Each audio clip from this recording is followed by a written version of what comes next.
pretty much can do what they want. I mean, they could charge you whatever they want.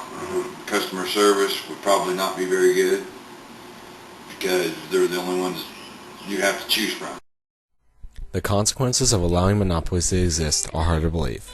Imagine a world where you had only one choice of everything, the price did not reflect the quality, and the customer service before and after the purchase were severely lacking.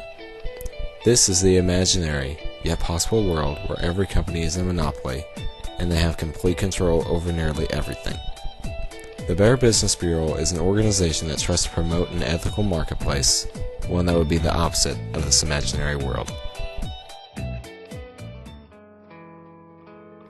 The Better Business Bureau is an organization whose mission is to establish an ethical marketplace where buyers and sellers can trust each other.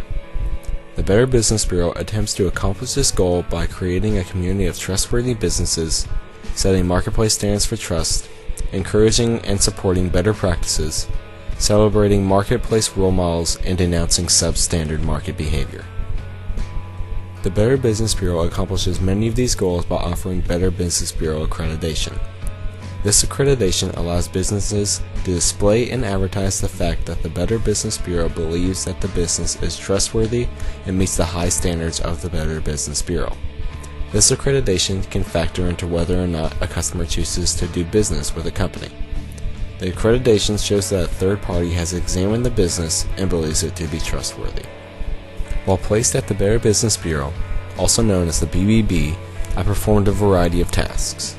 I took calls addressing concerns and questions that people had, as well as addressing walk-in visitors' concerns.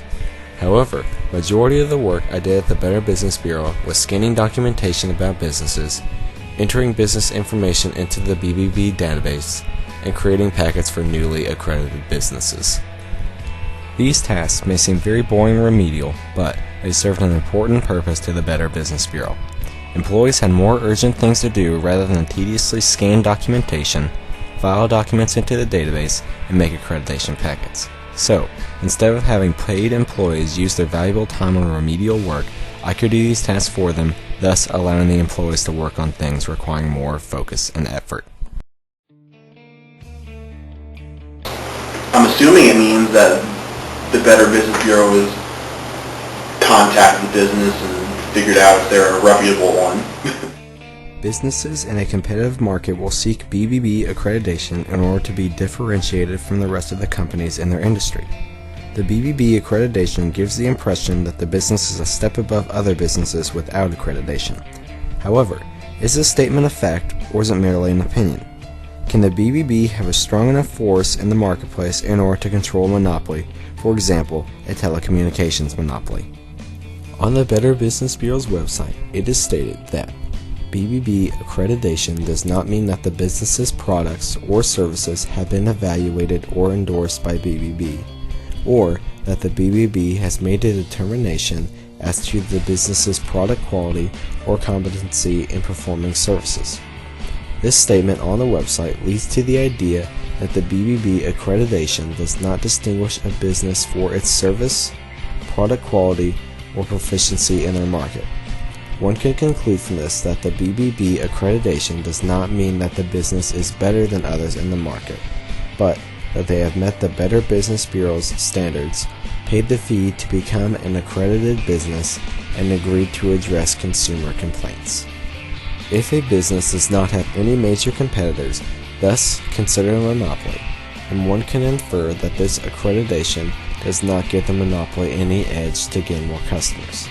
Therefore, the monopoly will not seek accreditation and will not be required to adhere to any of the principles the BBB upholds.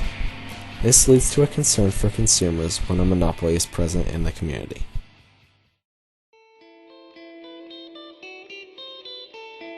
When AT&T was regulated, they had a lot of power, but they were regulated. So I think now they have more power than they did when they were regulated.